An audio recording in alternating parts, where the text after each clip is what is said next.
The sound of a single sheet of paper sliding across polished mahogany is surprisingly loud when 14 people are suddenly holding their breath. It was 4:15 p.m. on Thanksgiving Day. The fading autumn sunlight of Greenwich, Connecticut, was filtering through the floor-to-soiling windows of Aunt Eleanor's formal dining room, casting long, sharp shadows across the Waterford crystal. The air smelled of roasted sage, expensive Pinot Noir, and the distinct, suffocating weight of old money.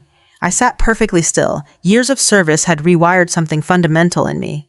Even in unfamiliar places, my body still defaulted to readiness. Stillness first, awareness second, movement last. Eleanor's manicured fingers stayed pressed against the top edge of the paper, pushing it the final 2 inches until it crossed the invisible boundary of my place setting. It came to rest exactly between my silver salad fork and the gilded edge of my china plate. It was standard, 80-pound weight printer paper folded once. The ink was still fresh enough to hold a slight sheen under the glare of the chandelier. "It's $15 an hour, Sarah," Eleanor said. Her voice was carefully modulated. It was the exact tone a crisis negotiator uses to coax a panicked civilian out of a burning building. Soft, steady, dripping with a heavily rehearsed, weaponized pity. "Just to give you some direction. People who measure their entire self-worth in square footage and stock portfolios rarely understand the value of an empty sky." I didn't argue. I didn't flinch. I didn't even shift my weight in the antique dining chair. I simply lowered my eyes to the paper. The bold font at the top read, "Front Desk Receptionist, Eleanor Hayes Real Estate Group." Below it, a tightly spaced, bulleted list of responsibilities: answering phones, organizing incoming mail, greeting high-net-worth clients with a warm smile, keeping the lobby pristine. It was an entry-level position, printed out and presented as a desperate lifeline to a niece she believed was hopelessly drowning in mediocrity. I kept my breathing slow and even. 2 seconds in, 2 seconds out. In the cockpit, panic kills you long before the enemy ever gets the chance. You are trained to compartmentalize. You isolate the threat, you assess the environmental variables, and you ruthlessly eliminate the emotional response.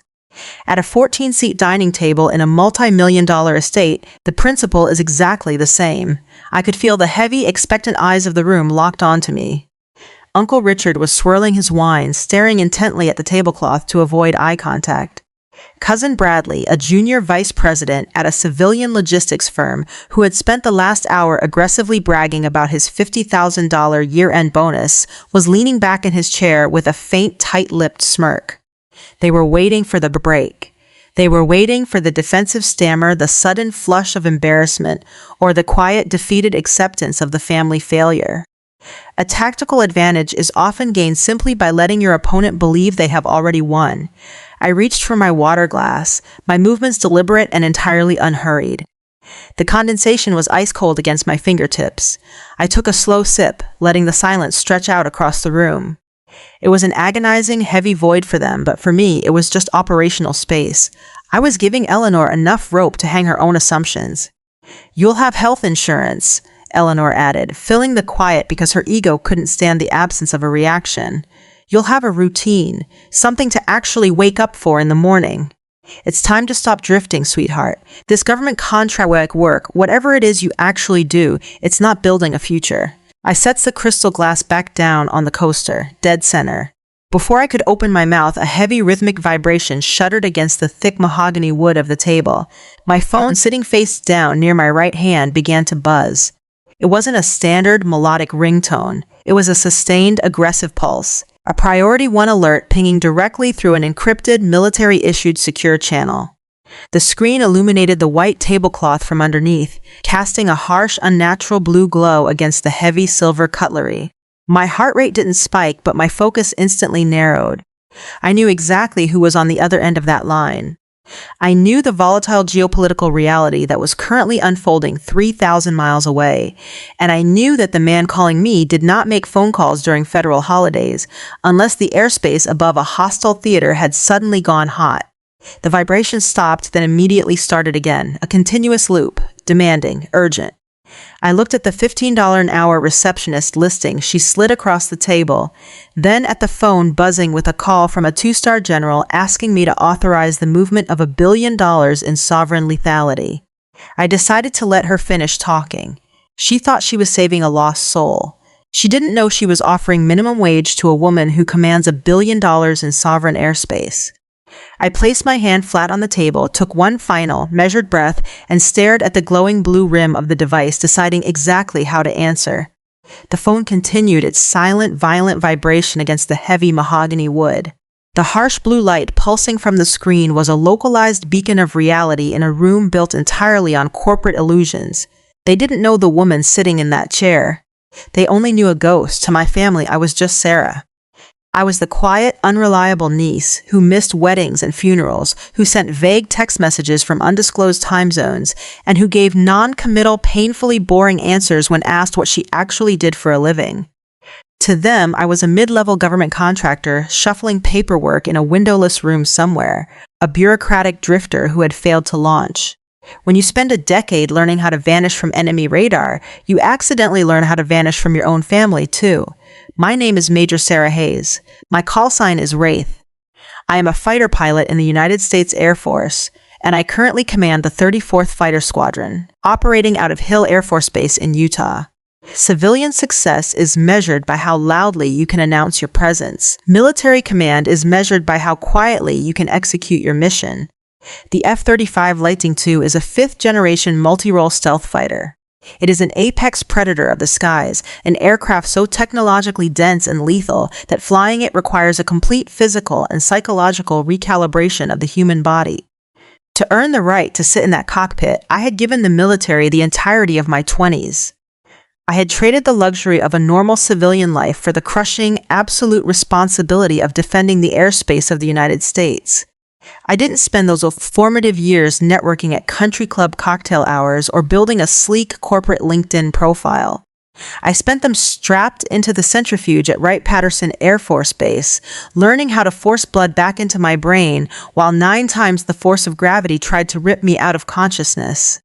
I spent them surviving SEER school in the freezing rain of the Pacific Northwest, eating whatever I could catch, learning how to evade capture and interrogation if I ever had to punch out over hostile territory. I had spent the last 12 years mastering the precise delivery of guided munitions at supersonic speeds. I knew the exact unforgiving protocol for intercepting foreign strategic bombers that were probing our coastal air defense zones. I knew the immense solitary weight of leading wingmen into environments where a single miscalculation resulted in a folded flag and a closed casket, but you cannot bring that to Thanksgiving dinner. You cannot explain the isolating burden of military command to people who believe a stressful day involves a delayed commercial flight out of JFK or a minor fluctuation in their stock portfolio. So, over the years, I had simply stopped trying to explain it at all. When they asked about my job, I told them I worked in government logistics. When I missed Cousin Bradley's lavish college graduation party, I blamed it on a mandatory training seminar, intentionally omitting the fact that I was actively flying combat air patrols out of Al Dhafra Air Base in the United Arab Emirates. When Uncle Richard demanded to know why I couldn't just use my paid time off for his 60th birthday cruise, I calmly apologized and said my leave request had been denied by a supervisor. Nature abhors a vacuum. Where there is a lack of information, people will simply insert their own assumptions to make the world make sense. Aunt Eleanor, the undisputed, commanding matriarch of the Hayes family, had looked at my vague answers, my modest civilian wardrobe, and my utter lack of corporate titles. She had diagnosed me with a severe terminal case of failure. To Eleanor, a life not spent acquiring equity or managing subordinates was a life entirely wasted. Some people look at a quiet room and assume it is simply empty. They forget that a drawn weapon makes absolutely no noise until the safety is disengaged. I didn't resent her for her assumptions. Resentment requires an emotional investment that I was no longer willing to make. It was simply an issue of operating on fundamentally incompatible frequencies. Eleanor operated on a frequency of social leverage and financial optics. I operated on a frequency of global lethality and national defense. She firmly believed she understood the hierarchy of the world.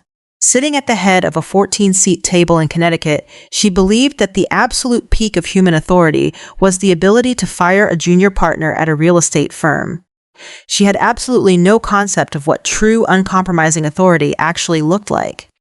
She had never been responsible for the tactical deployment of $105 million of classified taxpayer machinery. She looked down the table at me and saw a problem to be solved. A charity case.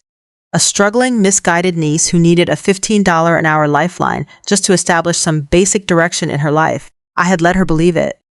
I had let all of them believe it for over a decade, because my ego did not require their validation. True power doesn't need to beg for recognition. I hadn't flown across the country to brag about my command or to fiercely defend my life choices to people who couldn't comprehend them. I had come because I was on a rare authorized 48-hour leave pass, and I simply wanted to eat a quiet turkey dinner with the people who happened to share my last name. I had wanted an ordinary afternoon. Instead, I had walked into an ambush. But ambushes only work if the target breaks formation and panics. If the target holds their ground and assesses the battle space, the ambush inevitably collapses in on itself. The encrypted phone sitting on the mahogany table vibrated again. A continuous, unyielding pulse. I looked away from the glowing screen, lifted my chin, and finally met my aunt's waiting eyes. To understand how that folded piece of printer paper ended up resting against my Waterford crystal water glass, you have to understand the tactical deterioration of the hour leading up to it. The ambush didn't start with the job offer. It started over the butternut squash soup. A tactical retreat isn't surrender. Sometimes it's just waiting for the enemy to walk entirely out into the open. Uncle Richard had fired the first probing shot. He looked at me over his heavy silver spoon and asked, loudly enough to halt the side conversations, if I was still shuffling papers for the government. I gave a neutral, non-committal nod. A trained operator never offers unnecessary intelligence to an unvetted contact. I let him believe whatever narrative made him feel secure. Cousin Bradley, sensing an opening in the airspace, immediately seized control of the table. Bradley was 28, wore a tailored Brooks Brothers suit to a family holiday dinner, and held a junior vice president title at a regional civilian logistics firm. For 20 agonizing minutes, he held the table hostage with a detailed, self-important briefing on his latest corporate victory. He had successfully routed 12 commercial delivery trucks around a snowstorm in Ohio. He leaned back in his chair, swirled his expensive Pinot Noir, and loudly announced his $50,000 year-end bonus. He looked around the room, basking in the polite murmurs of approval. He looked at me with a distinctly arrogant pity, assuming I couldn't possibly comprehend the complex, high-stakes world of moving cardboard boxes down an interstate highway. Arrogance is just a loud disguise for a fragile perimeter. I took a slow bite of my food. I didn't mention that 3 weeks prior, I had coordinated the mid-air refueling and covert transit of a multinational strike package across 2 hostile borders in total radio silence. I didn't mention that my logistics involved moving millions of pounds of jet fuel and guided munitions through denied airspace. I chewed my food deliberately, swallowed, and remained perfectly silent. Aunt Eleanor watched Bradley with glowing pride before smoothly pivoting the turret toward me. This was her domain. She commanded this 14-seat mahogany table with the ruthless efficiency of a boardroom dictator. Everyone in the family deferred to her. Everyone submitted to her judgment. She employed the pity voice. It's a specific, weaponized frequency designed to strip the target of their dignity while masquerading as compassion. "Sarah, dear," she began, her voice carrying effortlessly over the low hum of classical music playing in the background. "We worry about you. We really do." The rest of the table fell entirely silent. Forks stopped moving. The trap was sprung.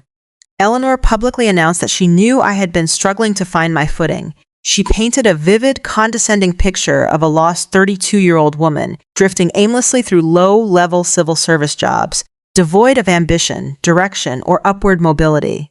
She spoke to me as if I were a fragile, intellectually stunted child who needed adult intervention. Discipline isn't just about what you do under fire. It's about what you choose not to do when you have the power to destroy the person shooting at you. I said absolutely nothing. I maintained unbroken eye contact. I kept my breathing regulated to a slow, steady rhythm. That was when she reached into her tailored blazer, produced the folded piece of 80-pound paper, and slid it across the polished wood. The front desk receptionist listing, $15 an hour. She loudly emphasized the benefits, treating basic corporate minimums like they were the keys to a kingdom. She leaned forward, locking eyes with me.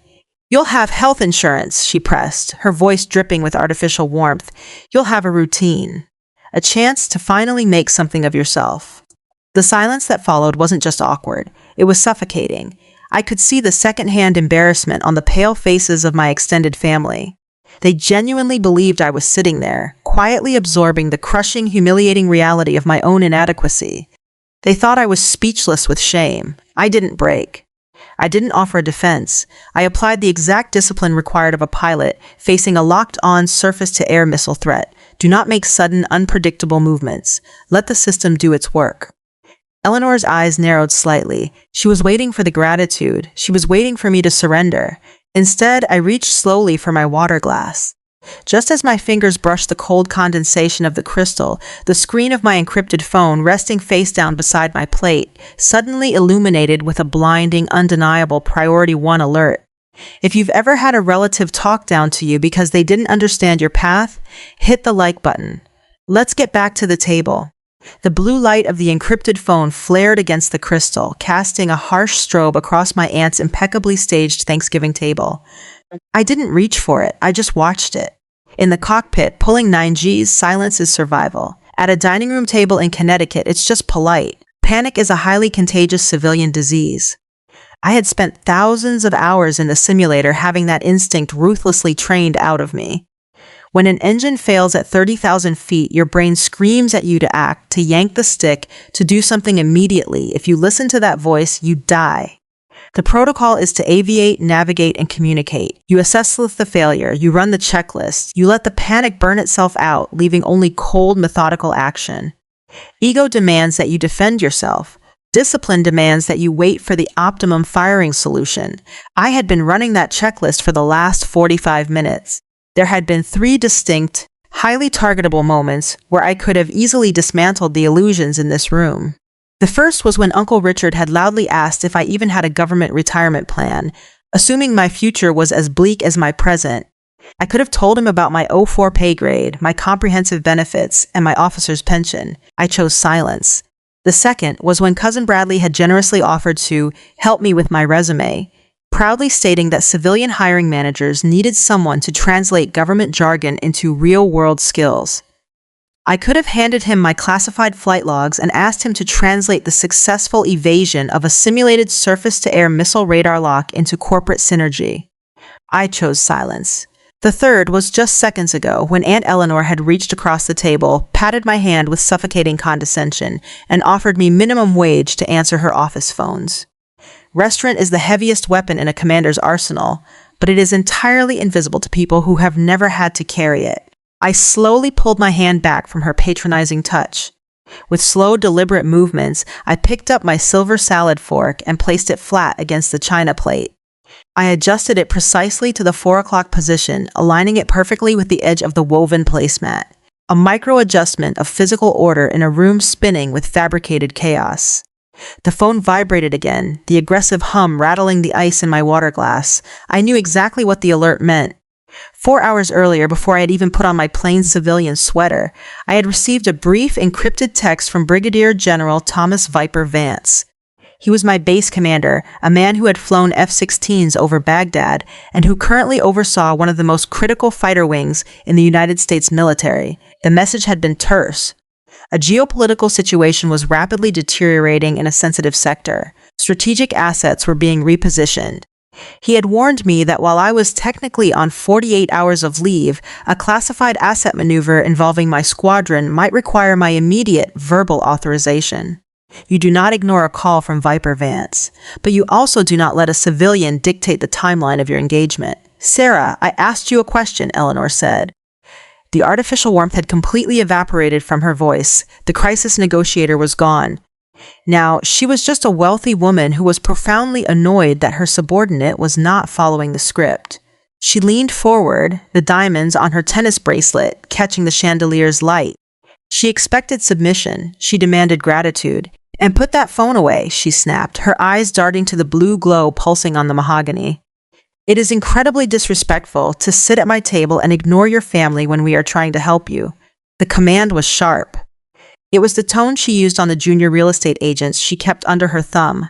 It was the tone of absolute, unquestioned authority in Greenwich, Connecticut. A true leader never demands respect. They simply alter the gravity of the room until respect is the only logical reaction. I looked at Eleanor. I looked at Bradley, who was rolling his eyes at my apparent insolence. I looked at the folded $15 an hour job offer sitting right next to my perfectly aligned silver fork. Then I looked down at the encrypted phone. The caller ID flashed brightly against the white tablecloth. Brig Jen, Vance, priority. I didn't apologize. I didn't put the device away. I reached out with a steady hand. I tapped the green accept button, and I put it on speakerphone. We are seconds away from the general dropping a bomb on this dinner party. Make sure you're subscribed so you don't miss stories like this. The connection engaged with a sharp, digitized hiss that cut through the soft classical music playing in the background. For the first time in 12 years, I allowed the two entirely separate halves of my life to collide on a polished mahogany table in Connecticut. When you introduce undeniable, absolute reality into a room built entirely on corporate illusions, the atmospheric pressure instantly changes. Major haze. Wraith. Brigadier General Thomas Vance's voice didn't just speak through the phone's tiny speaker, it occupied the space. It was a heavy, gravelly baritone forged in jet fuel, combat briefings, and decades of unquestioned authority.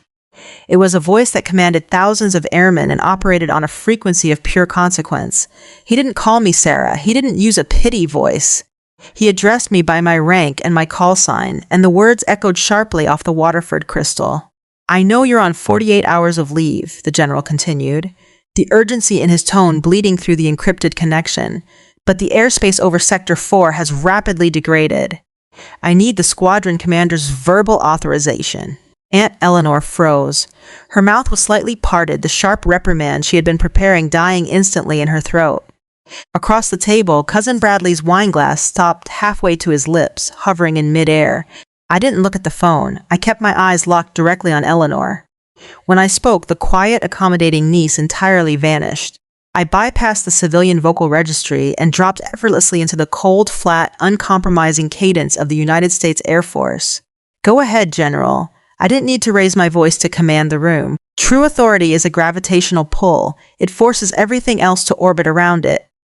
Geopolitical parameters have shifted, Vance stated, the tactical briefing rapid and precise.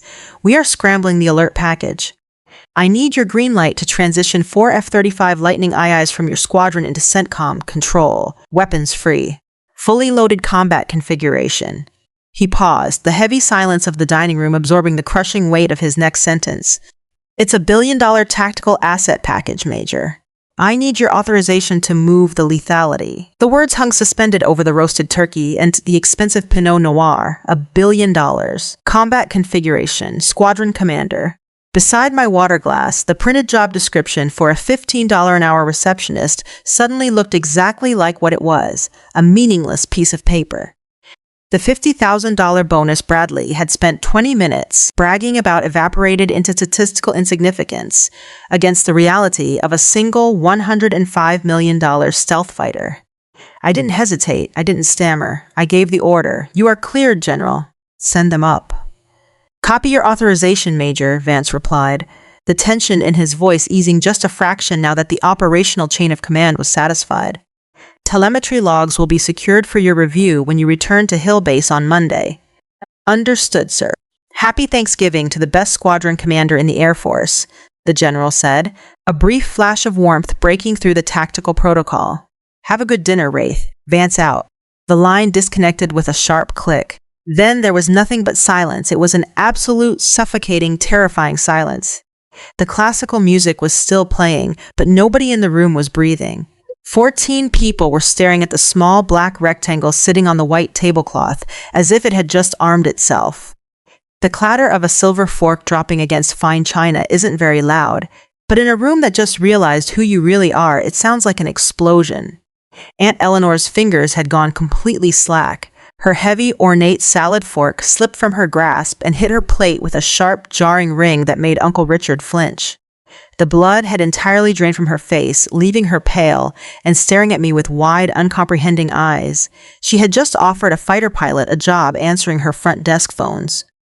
Bradley was staring at the tablecloth, his arrogant smirk entirely erased, replaced by the pale, sickening realization of his own utter irrelevance. The corporate hierarchy they worshipped had just been violently dismantled by a 2-star general who needed my permission to move the deadliest machinery on the planet. They expected me to gloat. They expected me to stand up, to shove the piece of paper back across the table, to demand their apologies and bathe in the vindication. Ego requires an apology. Discipline requires nothing. I didn't smile. I didn't break eye contact. I simply reached out, tapped the screen of my phone to lock it, and placed it face down exactly where it had been before. Then, with the same unhurried, methodical precision I had maintained all afternoon, I picked up my fork, cut a small piece of turkey, and took another bite. For the rest of the meal, no one asked me about my future. No one offered me advice. In fact, no one spoke to me at all. I was treated with a terrified, reverent silence. I ate my dinner in peace, existing entirely outside of their judgment, perfectly comfortable in the airspace I had just secured. I didn't stay for dessert. I didn't see the tactical value in lingering on a battlefield where the opposing force had already completely surrendered. Once I finished my plate, I wiped my mouth with the linen napkin. I placed my heavy silver knife and fork delicately against the fine china, aligning them with rigid precision at exactly the 4 o'clock position. It is a universal, polite symbol to the server that you are finished, but in that room it meant something else entirely. It meant I was finished with the meal, finished with the conversation, and permanently finished with their judgment. I stood up, pushed my antique chair back, and smoothly adjusted the hem of my sweater. I looked down the length of the table and politely thanked Aunt Eleanor for her hospitality. She didn't respond. She couldn't. She just sat frozen in the silence, staring blankly at the folded $15 an hour receptionist listing, which I had deliberately left sitting right next to my crystal water glass. Some people need to own the room. I just need to secure the airspace. I walked out of the formal dining room, down the long carpeted hallway, and let the heavy oak front door click softly closed behind me. I didn't wait for apologies. Apologies are for people who need external validation to know their own worth. I already knew exactly who I was, and more importantly, I knew exactly what I was returning to. The next morning, my reality reasserted itself. It was 0500 hours. The Connecticut estate was entirely silent, buried under the pre-dawn darkness of a late November morning. I was standing in the kitchen, drinking a mug of black coffee. The artificial, suffocating weight of the previous afternoon was entirely gone, replaced by the quiet, grounded routine of my actual life. Beside me, an old golden retriever named Max was leaning his heavy head against my leg, breathing softly. I scratched him behind the ears, letting the simple, uncomplicated warmth of the moment settle over me. A true leader knows that peace isn't the absence of conflict. It's the mastery of yourself, regardless of the environment. My green canvas duffel bag sat by the door, already packed. Inside was a worn Nomex flight suit bearing the subdued patches of the 34th Fighter Squadron. In 4 hours, I would be on a military transport heading back to Hill Air Force Base. In 12 hours, I would be sitting in a debriefing room, reviewing the telemetry data of the billion-dollar combat package I had authorized over a plate of roasted turkey. My phone buzzed against the granite countertop. It wasn't an encrypted priority alert this time. It was just a standard text message. I picked it up. It was from Colonel Reaper Evans, my former centrifuge instructor and a longtime mentor. The message was characteristically brief. Vance told me you cleared a Tier 1 package from a civilian dining room yesterday. Good to know you're keeping your situational awareness sharp. See you on the flight line, Wraith. I smiled, a genuine, quiet expression that I had completely withheld from my family the day before. I typed back a simple acknowledgement. Copy that, sir. On my way. I hoisted the heavy duffel bag over my shoulder, took one last sip of the dark coffee, and walked out into the cold morning air. I didn't need to look back. I had a squadron to command, an aircraft to fly, and a sky to hold. True power doesn't need to announce itself at a dinner party. It just puts on its boots, quietly walks out the door, and goes back to work. The content on this channel consists of fictional stories created for storytelling and entertainment. These narratives are not intended to represent real individuals, organizations, or events. All visual elements are for illustrative purposes only. If this story stayed with you, if you've ever been dismissed by the people who should have believed in you most, leave a comment. Tell me where you're watching from. There are more stories ahead. Subscribe and stay with us.